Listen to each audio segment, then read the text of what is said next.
Welcome to another episode of Sisters in Conversation. I'm your host, Debelo Motane. I'm an attorney and the founder of a platform called Sister in Law, which is a platform dedicated to empowering women through legal education.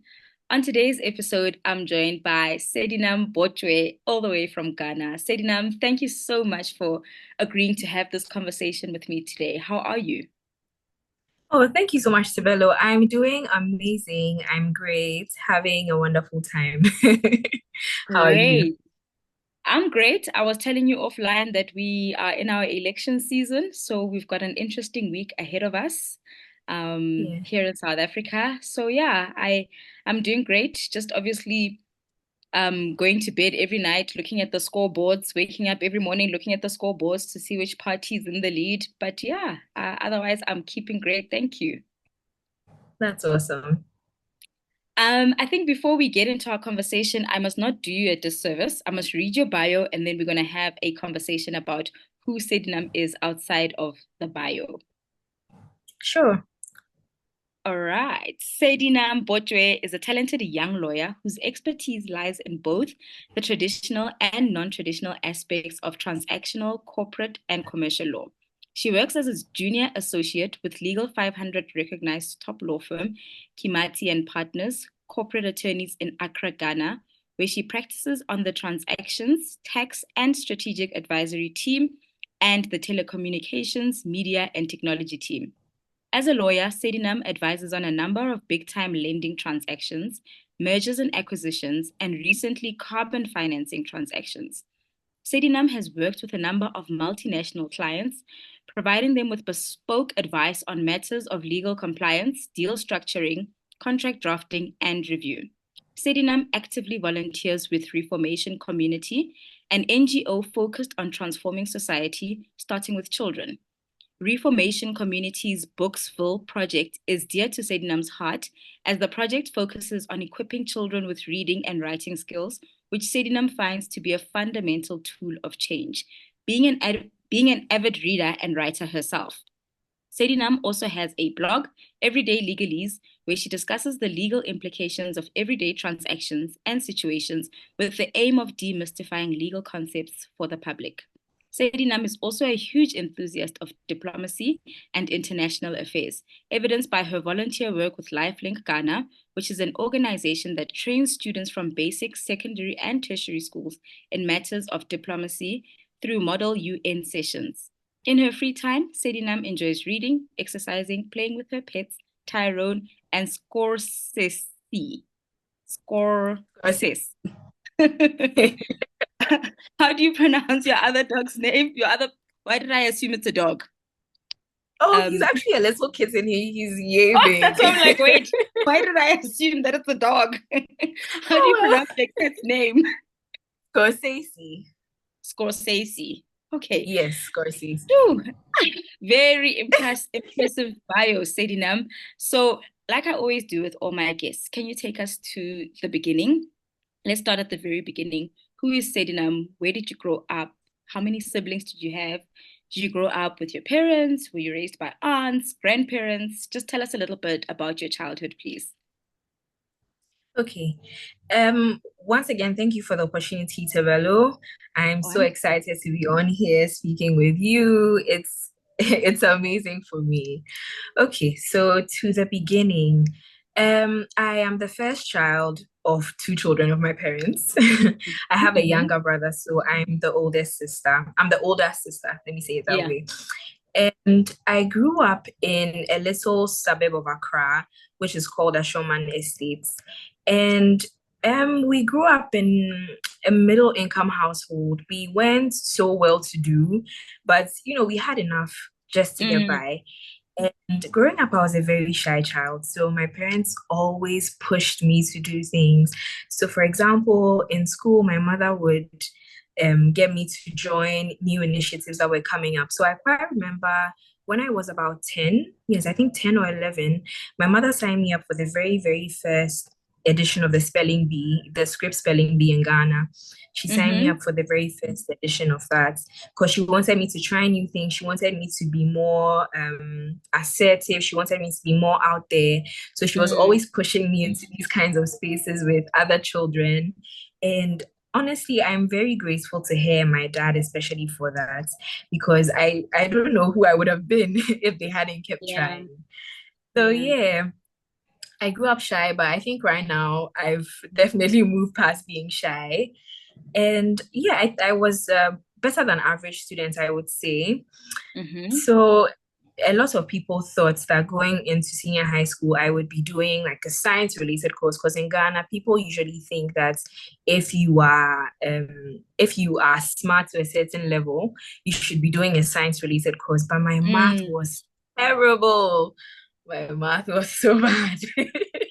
That's how you got here to the legal side. That's how I got here, actually. My math was so bad. So I told my dad there was no way, there was absolutely no way I could do a science course. Because even though my biology was amazing, my chemistry was good, my physics was so horrible because of the calculations and the formulas involved Mm. and all of that stuff. So I ended up going to senior high school. I do general arts in senior high school. I do extremely well in general arts. And then my dad says, why don't you try law? And here we are. Oh, I love that. I love that. I think so far the thing that stood out for me about your childhood is you just saying how much you were shy growing up, and your parents really did their part in trying to get you to be involved in things, just to try get you to break out of your shell. And Yes. it's just given me the affirmation that I needed, that I should carry on with my son, because he's also just so shy, and I'm always getting him to like Oh, try team sports, to try public speaking. So yeah, I hope one day he'll be able to say, and my mom was always forcing me in school to to partake in team sports definitely. and to do public speaking, and just to help me break out of my shell.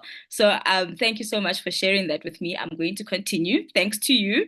um So tell us a little bit about, your dad has the conversation with you to pursue law, and you're like, okay, let me do this. How do you then decide on which university to go pursue your degree at? Okay, so this actually started right after school. So immediately after senior high school, there's sort of like a waiting period, and then the results, the exam is marked, the results are collated, and then they send you your results, and then you know what your results are, what programs you can apply for, and like what uni you can go to. But then before I came home from senior high school, like I had finished my exam, my parents called to have a conversation with me, and they told me that they were going to buy university forms for me. So, which universities would I like to go to? And at that point, I had heard from friends who were older than me that University of Ghana was, the place to be. It was in Accra, Mm-hmm. it was fun, it was amazing. Like you would go out and have a fun time. So I told my parents that they should definitely buy forms for University of Ghana. But then my dad kept Mm-hmm. insisting that there's also another university in Kumasi. It's called the Kwame Nkrumah University of Science and Technology. So my dad also kept insisting that we should also buy forms for Kwame Nkrumah. Let's just call it KNUST for the purposes of the conversation. So my Mm-hmm. dad kept insisting that we should buy forms for KNUST, we should buy forms for a couple of other universities, and then even some private universities. But I kept insisting to him that there was no reason to do that because I wanted to go to University of Ghana and I You want to be knew with the cool that I would kids. get into University of Ghana. So there was no reason to do that. So he said, okay, cool. But they were still going to go ahead and buy the forms for the other universities anyway. And then came the conversation of what do you want to study?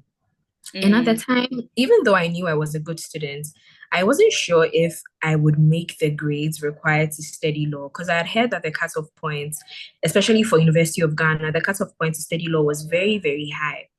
Mm.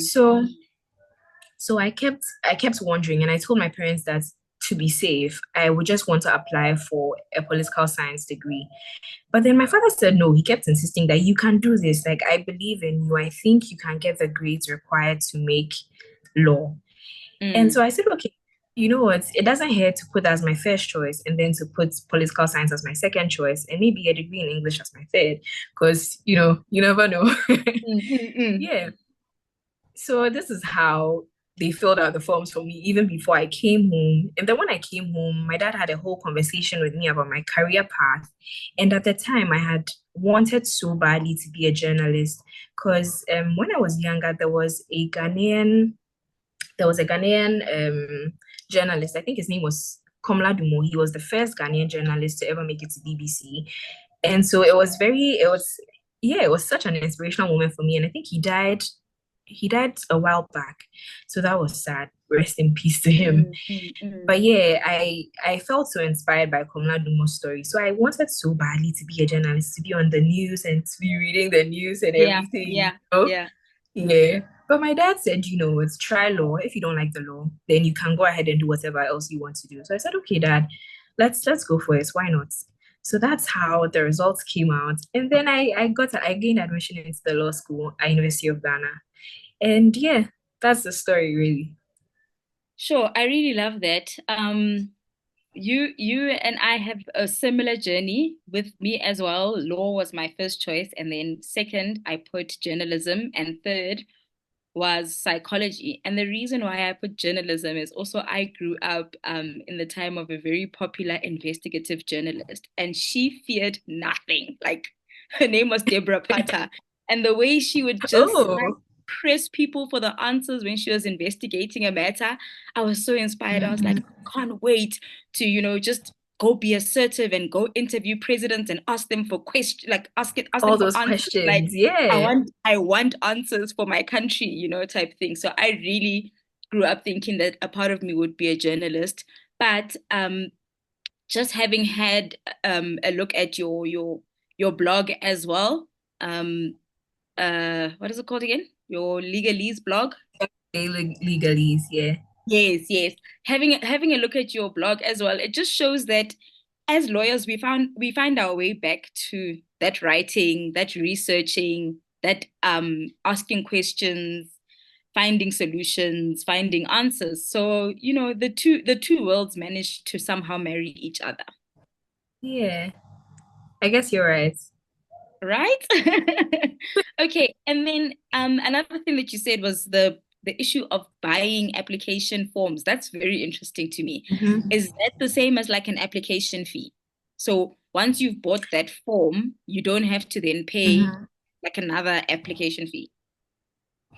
No, yeah, I mean, yeah, essentially. So you buy the form or you buy a code to apply on the website.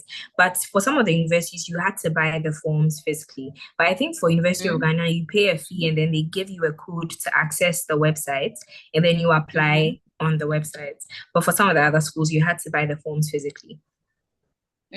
That's interesting. See, learn something new every Yeah. day. All Yeah. right. And how was your experience at law school? How was your campus life like? Were you that person who was like, okay, study hard so that, during Thursday or Friday nights we can go out, paint the town red, have fun, come back and then study some more, or were you that child that, that scholar that just books, books, books, books, books until you graduated?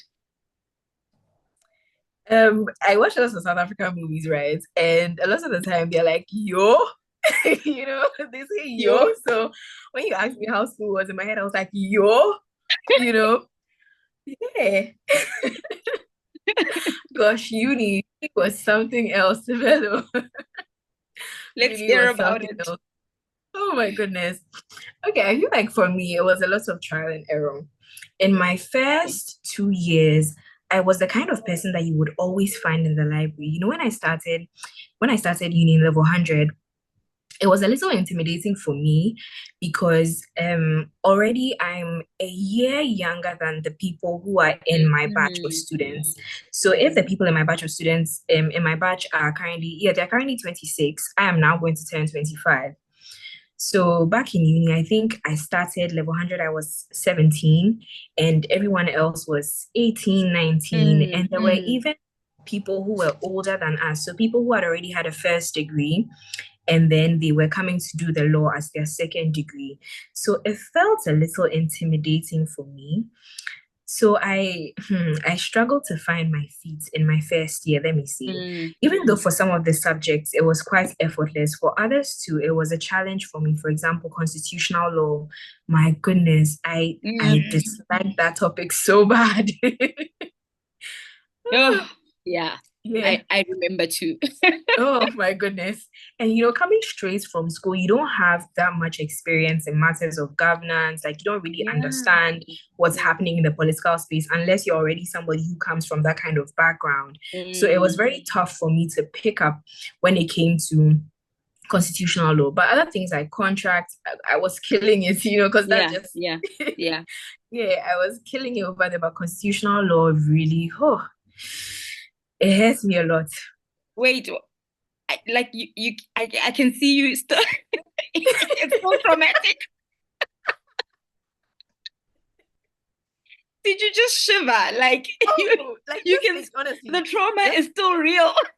still real. Like just thinking about it alone. If I think I wasn't too much, maybe I might cry. You literally got goosebumps. Like you were like, oh, Honestly, hey, how I managed to pass that course to this day, I don't even know how I passed. I can see that you still don't understand how you got past that. Hey, at least Yo. now, at least I understand the concepts now. But back then, I was just flailing around in the dark. I didn't get Mm, anything. So having that as my first semester experience, second semester in level 100, I was always in the library constantly trying to study, trying to form a steady group, you know, trying to make sense of what was going on. And mm. surprisingly enough, those efforts did not go anywhere. I mean, I did pass, but they were not the best grades of my life. They were not the Look, best grades. law will humble you. Ha, Tevelo, it will really humble you. Yeah. It will really humble you. So Yeah. in level 200, I said maybe I wasn't doing it right. Maybe let me keep going to the library. Let me keep persisting. Hopefully it will get better. 200 was Mm-hmm. okay. It wasn't so bad. It was okay. And for somebody who went to the library as much as I did, I was shocked that my grades were not the most amazing thing in level 200. So in level 300, I told myself that, you know what? Let me do what I can and still have fun at the same time because, Mm, life isn't guaranteed. So in level mm. 300, I was going out more. I partied a bit. I Yeah, partied quite level a bit. 300, you were doing YOLO. Like, ish, Yeah, I you was just like, only live once. Let me. yeah, let me have my fun, but still learn. So there were times when I would go out and then I would come back like in the AM. So maybe Friday nights, I would go out and then come back maybe 3 a.m. My roommate is asleep. And then I come back. I'm still not tired. So I just drink maybe like an energy drink and then I sit at my desk and then I study into Saturday morning and then I go to sleep. And so yeah, like those were interesting times for me, like trying to combine fun with making good grades. And Mm, surprisingly enough, my grades in level 300 and 400 were the best grades of my entire uni life. So I don't okay. know. So Yeah, yeah, that was the formula. Just balancing out the partying guilt with overcompensating for studying by studying. exactly. Yeah, I So think the that was my formula. overcompensating help. I think it really helped. I think it really, really did. Because my grades in 300 and 400 were amazing. So I was like, yeah, I still got this. I still got this. I love that. I love that. Yo, but yeah, law will humble you. Extremely humbling experience. Okay, so then what happens after your degree? Do you guys then still have to do law school? How do you decide which area of the law you're gonna practice in? When you're admitted in Ghana, do you automatically become an advocate, or can you choose between being an advocate and an attorney? How does that work? Okay, so the way the system is in Ghana, you finish 4 years of your LLB, which is what I did at the University of Ghana, and then you do 2 years at the Ghana School of Law, which is the professional course, the professional training course. So Mm-hmm. you do 2 years at the Ghana School of Law, and then after that, you get called to the bar.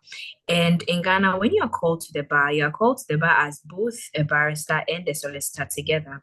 So it's up to you to determine where you would like to work and then the kind of work you would like to do. Like all of that is mainly in your hands. But then after law Mm. school, there's a 6 month training period, which we call the pupillage. So for pupillage, you find a firm or somebody, a lawyer at the bar who is, I think, not less than 7 years at the bar. So you have to Okay. train with them for a period of 6 months. And after that, you get your solicitor's license and you're good to practice on your own. So you can either keep working with them or move to work with someone else or set up your own firm even once you've completed your pupillage. So that's what the process is like in Ghana. Mm. Okay, so you completed your pupillage and then decided to go which route? Yes, so I completed my pupillage with the firm that I'm still working in. And then after my Okay. pupillage, during the pupillage, actually, I was put on the transactions team and I Mm. did a lot of work there. Okay, do you know, let me start this way. Prior to my pupillage, I had started working with the firm that I currently work with back in uni as an internship. So Okay. every vacation I would just go and work there, spend my vacation working there, gathering all the skills and all of that. And so when I finished the Ghana School of Law, the professional course, I just decided to do my pupillage with the firm as well because I was like, yeah, I've been Mm. here for a while. I know how the system works. I'm happy here. I'm used to the system. So let me just do my pupillage here. Mm. And Mm. during the time of my pupillage, I was put on the transactions team, which is different from the team that I was working with back when I was an intern. So when I was an intern, I was mainly on the corporate and commercial team and then the company secretarial team.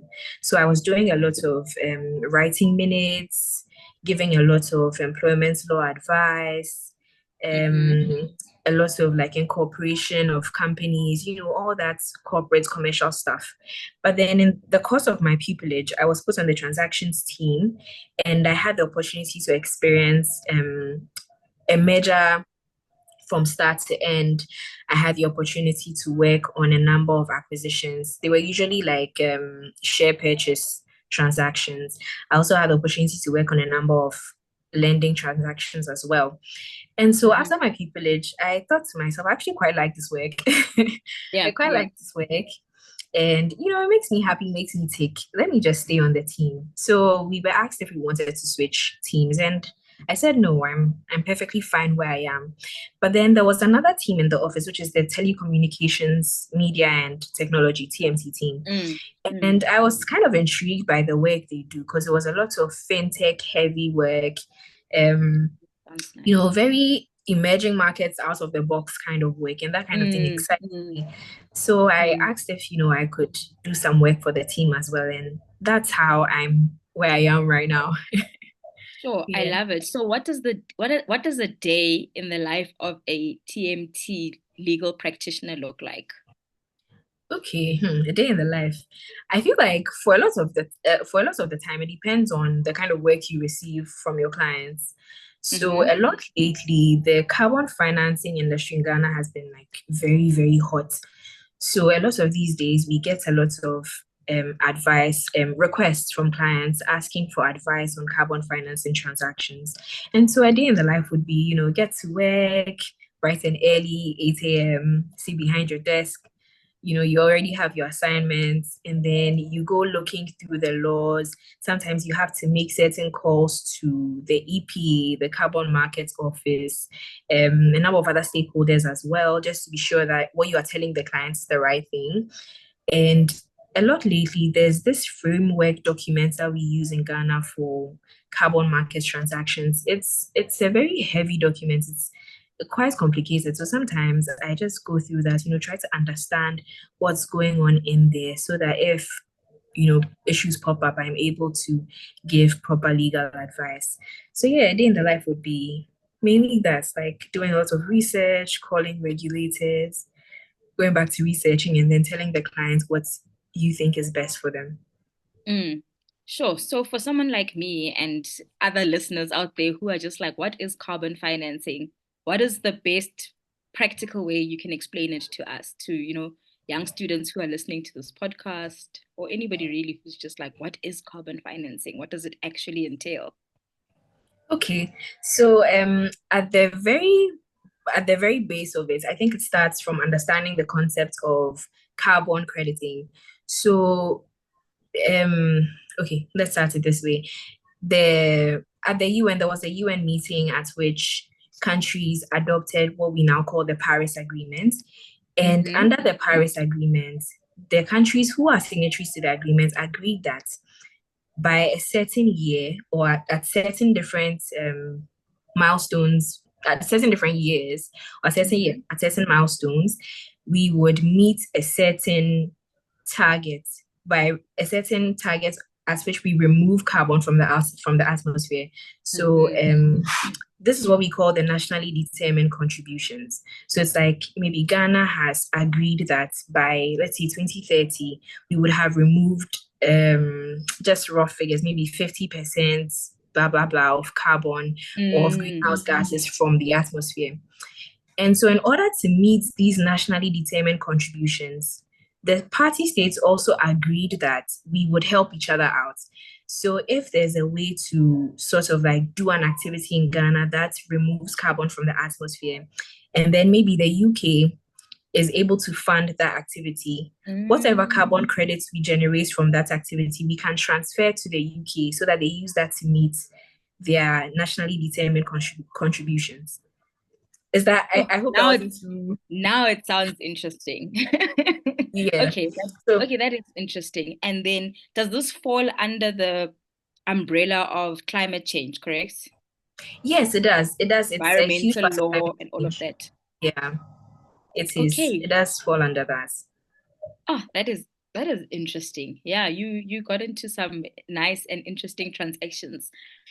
So tell us about, what your career highlights have been. You're still like relatively fresh but experienced. Tell us about your career highlights, and then also maybe tell us about whether you've ever had issues with being the youngest female in the room, whether that has been a challenge at all, and how you've managed to overcome that challenge with people saying, Sedinam, you look like a 16-year-old. Are you gonna manage this big task that we've given to you? Yeah, have you had any situations like that? Oh, honestly, okay, let me start from career highlights, like rewarding moments. Let me just start from there. So, having worked with this firm for since 2018, so that's about 6 years. This will actually be my 6th year. Having worked there for a long time, it's it's a lot. It's a lot. And you're expected to know better and to be better than your peers who haven't been there for as long. And so for me, the highlights, the most significant highlight for me was I think somewhere in 2023, last year actually, when I did some work and my supervisor was like, this is amazing. I'm not changing anything. I'm sending your work as is to the client. And the client was super impressed. That sounds amazing. Yeah. Yeah, for me, it was like a huge vote of confidence because, even though I have been working there for so long, I haven't been on the team that I currently am for as long as then. I've only been on the team for, about a year right now. So it was kind of hard for me to, make the switch and now be learning a lot of new things. So having that vote of confidence from my supervisor was, it was amazing. I'm not changing anything. I'm changing nothing, sending it straight to the clients, just like when you know. That's when you know, and like there's that huge pressure on you because you feel like, oh my God, what if my supervisor sends the work and the client is unhappy, and now big boss or they have questions that I can't answer. Oh, it's a mellow, But luckily enough, the client was happy with the advice, and I was extremely happy with that. So yeah, that would be for me, like that was one of the highlights. And then being the youngest person in the room, I don't think I really had a lot of issues with that. Sometimes you go for client meetings and I think, okay, let me just say that a lot of people don't tend to think that I'm the youngest person in the room because I like to act a little older, if that makes sense. Okay. So it's like I act like I know my place. I don't act like... So you walk in the room with confidence. You just get in there and you strut your stuff. Exactly. And I feel like when you go into a space, projecting that confidence, there's no way anybody will look at you and feel like, oh, you're young or you don't know what you're about. Because once you start speaking, or even from the way you move, from the way you enter into the space, nobody will have any questions to ask you. Once you know what you're about, you're good to go. Mm, sure. Confidence, confidence, confidence. I like that. Um, all right, let's talk about where is it now?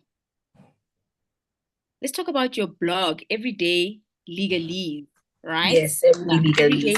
everyday legalese. How did you yeah, what inspired you to start that platform? I think I saw an article as far back as 2018. Mm-hmm. Yeah, let's talk a little bit about everyday legalese. Okay. So back in 2018, there was a writing competition in the law school. And Mm-hmm. it was one of the few writing competitions that I participated in because it wasn't related to the law. It was just like a random prompt. I think it was just you were supposed to write a story that ended with, I forgot what the story ended with, but I decided to participate because it sounded like something interesting and I was in the mood to write. Mm, mm, So yeah, I wrote, I participated, and I won. I won first prize, which was shocking to me because I didn't think my story was that good. So yeah, when they had the so like a ceremony to congratulate the winners, they mm, invited a lawyer from one of the firms, I think ENS. Yes, the lawyer was from ENS to come and talk to us about writing and legal writing, but writing as a lawyer for your personal stuff. So he came and then he talked to us about the concept of blogging, how oh, important it was to nice. have your own blog, and how he would do short posts on LinkedIn, not necessarily linked to the law, but maybe just about his day. And that was Mm, a way for him to market himself to mm, other mm, people. And I was really inspired by the idea. And as a writer, as a reader, I was like, yeah, why not? Let me just try my hands at it because I have a lot of time as a student. So let's give it a go. And that was how I started my blog. oh, I love it. Okay. I haven't had time to read, but I saw that there's like part one, part two, like Oh, so I need to go read those stories. yeah, This yeah. is why you're losing out on sleep, part one. And this is why you still can't sleep, part two. I'm gonna go read. I'm gonna go read after having a conversation with you. But I did see that maybe there was a time where your career has been a little bit demanding. And so you've had challenges with just being consistent on that blog. And I'm just here to tell you that we just need one article a quarter, one article a quarter, maybe, just so you Mhm. come back into writing, because I can tell that Yeah. it's something that you love. And then you still just get to live your journalism side of things and kill two birds with one stone. So please give us one a quarter, one article a quarter. I will try my best. I will try my best. I'm actually working on something new. So I realized that there was a series that I didn't finish up on the blog. There's one, the ending, basically the ending. So I was thinking that I would work on that and like at least put that out and then brainstorm new ideas for next quarter and for the rest of the year. So watch out, watch Mm, out, watch out. I love that. I love that. I mean, it doesn't always have to be your work. You can also encourage, students to contribute to the blog. I think that would be Mhm. really good, for them to market themselves, because we really take it for granted that you must start building your brand in varsity, especially in the kind of world we live in today. It's important Mm. to sort of position yourself from quite an early age or quite earlier on in your studies, so that by the time you're invited for interviews, you can have those conversations like, oh, I wrote for Sedinam's blog, which is Everyday Legalese. And then they're like, oh, what's that about? And then, you talk about something, you also have a writing piece to share with your interview panel. So I think you must also give students a chance to contribute to that. It will be lovely. Yeah, thank you so much for that. I think that's an amazing suggestion. I will definitely put that into effect. Thank you.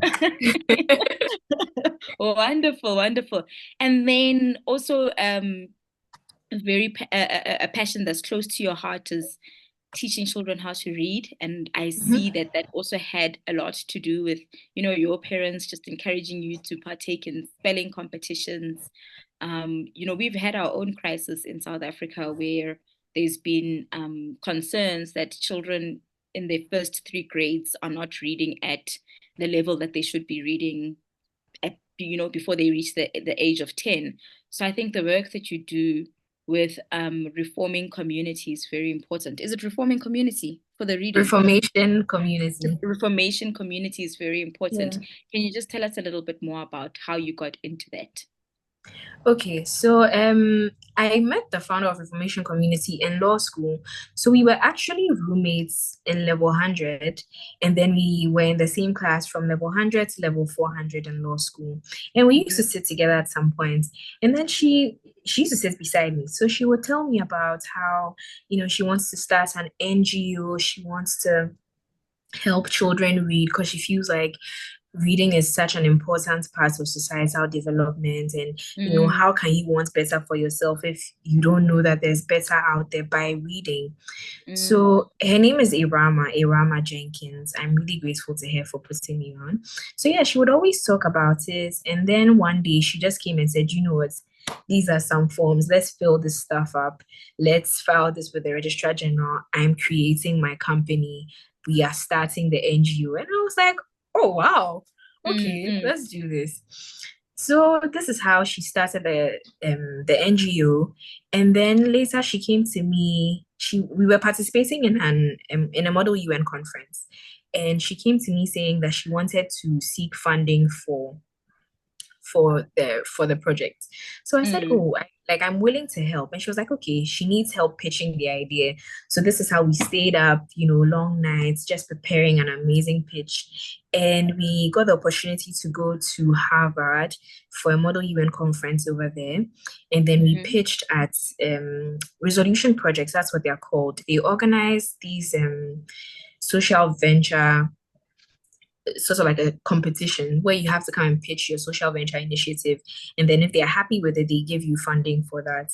So Ira and I, we prepared our pitch, we went over it, cover to cover, like stayed up, all of that.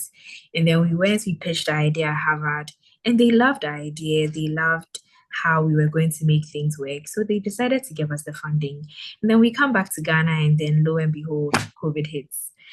And so we are like, we are thrown back, and we have to, put things on hold for a long time. And it was in that year that we also had to write our entrance exam into law school.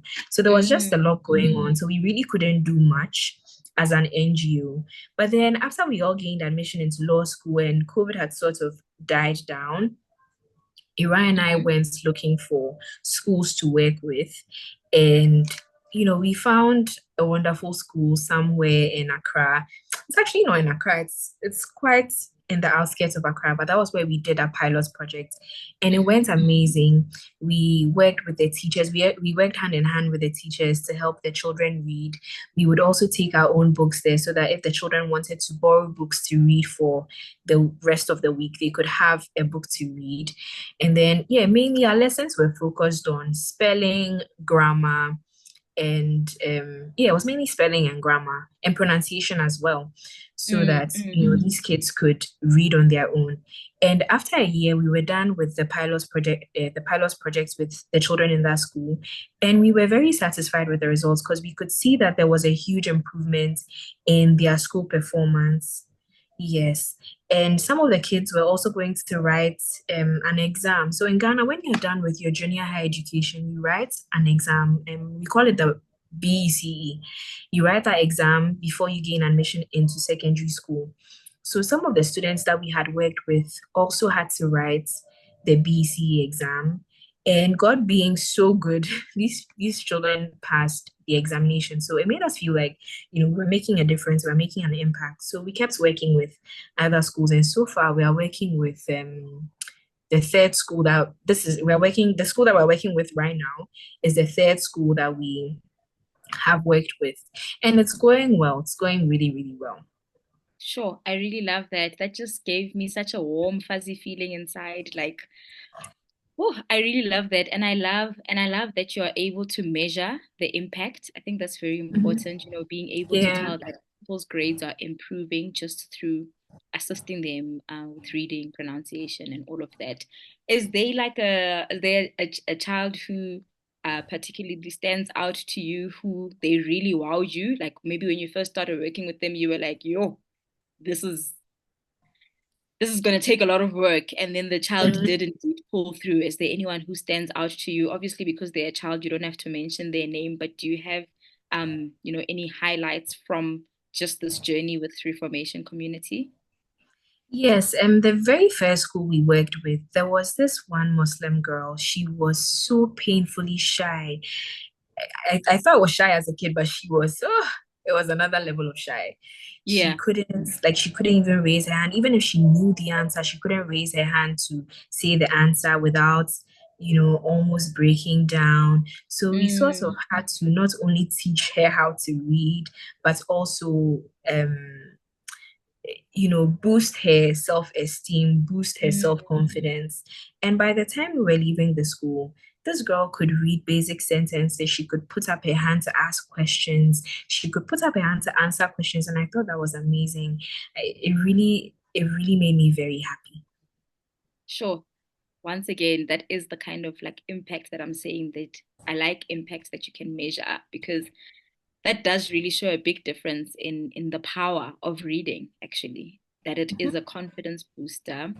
A lot of the times people will say, you know what, I may not be able to sing, dance, I don't have talents, but my research skills and my reading skills are at the top there. And when it comes Mhm. to finding the answers to things, I can do that. So I think that that is very important, just being able to give and restore people's confidence through reading. Thank you for the work that you do, Sedinam. Thank you, Isabella. Thank you. Sure, very, very interesting. And you yourself, what are some of the your most interesting books that you've read, like either in your lifetime or in the past year that you really just stand out to you and you just every time when you think you're like, yeah, that book, one or two books that really stand out for you. Growing up, I read a lot of African writers. Mm, So a lot of the books that I would say are my favorites are usually by Nigerian authors mm, mm. and some of them by Ghanaian authors. The one that's for me, like to this day, I will always like if I read the book, I would cry. I would be on the floor. I would be like, oh my God, yes, this is us. This is amazing. Is The Bride Price by Buchi Emecheta. I don't know if you've read that book before. Nope. Oh, I highly Well, I recommend. mean, it will be on my list now, trust me. Yes, The Bride I want to Price. see why you were on the floor. Oh, no, honestly, it's a sad story. It has a sad ending, Yeah. but then the way Buchi writes the book is so amazing. Like she just takes you Mm, from how this little girl grew up, unfortunate circumstances, makes her way through life, finally finds, a man she wants to be with, and then there are all these things fighting in the background to stop them from being with each okay, other. okay, okay, okay. And spoiler, but the girl dies, she dies in childbirth. So Ah, no, don't spoil it. We still have to read it. but yes, I mean, like Okay, you would love the no more journey. spoiling. We still have to read it. Yeah, yeah. No Okay, more all right, all spoiling. right. Yeah, you would love the journey, honestly. You would love the journey. And then Mm, recently, at the beginning of this year, I read a book, Stay With Me by Ayobami Adebayo. yes. Okay, okay. You've read that Yeah. one? No, I mean, I have it. I'll take a picture for you. I have it. I just haven't read it. I don't know what I'm waiting for. But it's because I tried to I got it and I was gonna read it. And then my sister-in-law saw it on my shelf and she was like, this book is so sad. And I was already going through a lot. So I was like, okay, let me just park Oh. it because I don't want to like get into a sad book. Next thing I'm battling to pick up the pieces of my life because I've also introduced the sad book. So I parked it, but now it's been over a year since buying that book, so I'm ready to read it. Yeah, you should. Honestly, you should. Should I say a cliffhanger? It's very like, Mm, mm, so many mm, mm. shocking discoveries. Okay, I will Yes, so I many will read shocking it. discoveries. So Even I though owe you ultimately one. it's sad. Yeah. I owe you one. I'll read it. Yes, you should. You really should. I highly recommend it. And then, of course, like we can't have this conversation without talking about Chimamanda Yeah, Ngozi Adichie. I yeah, really love her books for me, the best book she's ever written is Half of a Yellow Sun, because she sort of Mm, combines the historical narrative with the fictional. So it's like, even though this is a work of fiction, it's based on real life events. Like the mm, Biafra, what's it called? Yes, the Biafran War was happening, and then these are people's lived experiences in the times of the Biafran War, and I really, really enjoy that. I like a lot of things with the historical background. So mm. reading that back in, I think, senior high school, that was when I read that. I was amazed. I was like, I want to write like this woman one day, you know. Sure. Okay. Now my book list is growing because Half of a Yellow Sun was one of the books that a few ladies in a book club that I used to be in were really Mhm. ranting and raving about. And I also just queued it and I was like, I'm gonna read this book one day. So you've given me way too much homework, but I'll get it done. You So it's should. the You bride should. You price. should. It's Stay With Me and it's Half of a Yellow Sun. I'm really Yes. going to. Sounds very interesting. Sure. You have a very interesting reading list. I'm feeling the pressure now. Sure, I am feeling the pressure. Okay, all right, I can do this though. You can. You can. Have faith And in you. sure, and thank you so much, Sedinam. It really has been a pleasure speaking to you. Thank you for agreeing to share your story with us so beautifully and so colorfully. But before I let you go, is there something that you want to share with us that maybe I haven't asked you, but you think this is an important platform to share that information with us? Or any words of encouragement that you want to give a young Black child, whether in varsity, studying law, or just a Mhm. young Black girl who could come across this podcast? Any pearls of wisdom that you'd like to share with them? Okay, so two things, but let me start with the first one is things about the legal profession that I feel like we should be more open to considering, Mm, especially in Ghana.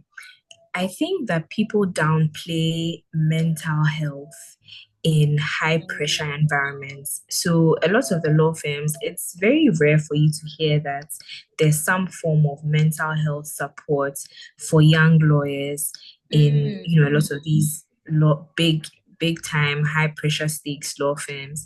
But then if you think about it, we go through so much, like especially trying to adapt from life in school to yeah. full time, being in the profession full time. And if you don't have a good mentor or somebody to Mm, guide you through the process, it can be very mentally exhausting.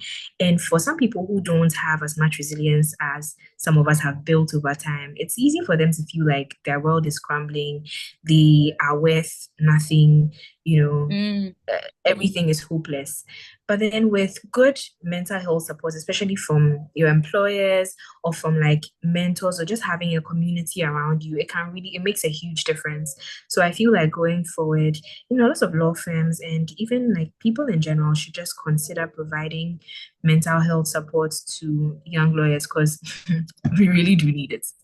'cause yo, Yo, yo, we really do need yo. it.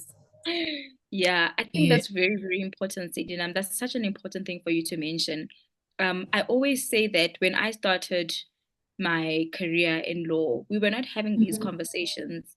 And I also didn't know, or I wasn't able to identify safe spaces. So I never knew if I could bring up a conversation like that. And I didn't know what to call that frustration, you know? Mhm. Um, Mhm. I didn't know what to call that frustration. So there were a lot of times when I was feeling overwhelmed and even feeling like I got so frustrated that at some point I had made a decision that law isn't actually for me. And that made me feel worse because I just felt like I took my parents through so much with, them having to pay for varsity fees and all the Mhm. sacrifices that my parents were making, that my mom was making as well to just put me through varsity. And now here I am thinking I'm incompetent to continue in the legal profession because there was just no conversation around mental health or mental health awareness. With me as well, it was also just a thing of racism. I didn't know how to handle those microaggressions. And a lot of the Yeah. times that did really make me feel like I don't belong to be, I don't deserve to be in the room. I don't belong here. So thank you. It is a very important piece of information that you've shared with this platform. Thank you. And the second thing that you're going to share with us. Hello? I can hear you. Okay, yeah, I think I lost you for a bit. Please, what did you say at the end? I was just saying it is important for us to Yeah. continue having these conversations because I didn't know how to classify that frustration. Mhm. Yeah, and then I said, and what was the second thing that you were going to tell us? Because you said Oh, two things. yeah, two things. Okay, so the second thing is just like a bit of advice for, other young lawyers out there, students in university, all that. My advice is to remain teachable. I feel like a lot of Mm, the time, people tend to think that, oh, especially when they reach a certain level, yeah, I know everything. Like I'm cool. I don't need anyone to tell me what I'm doing. Like I got a I've been here. distinction in varsity. Uh-huh, like I don't need that. But then society changes, the law changes so much, so quickly as well. Mm, And even environments change. So it's always wise or prudent to remain open to change and to remain teachable, like to see something new and not fight against it, but to try to embrace it and see what it's about. Open yourself to learning from other people, open yourself to being molded by other people and to becoming a much better version of yourself. So in summary, remain teachable. It will get you far in life. I absolutely love that. I think those two were the best gems that you could leave us with. Thank you so much again for having this conversation with us. It's been a pleasure learning from you, and I am excited to continue watching your growth in the legal profession. I am Oh, going to thank be you so watching. much. I'm going to be watching. Oh, I'm shy.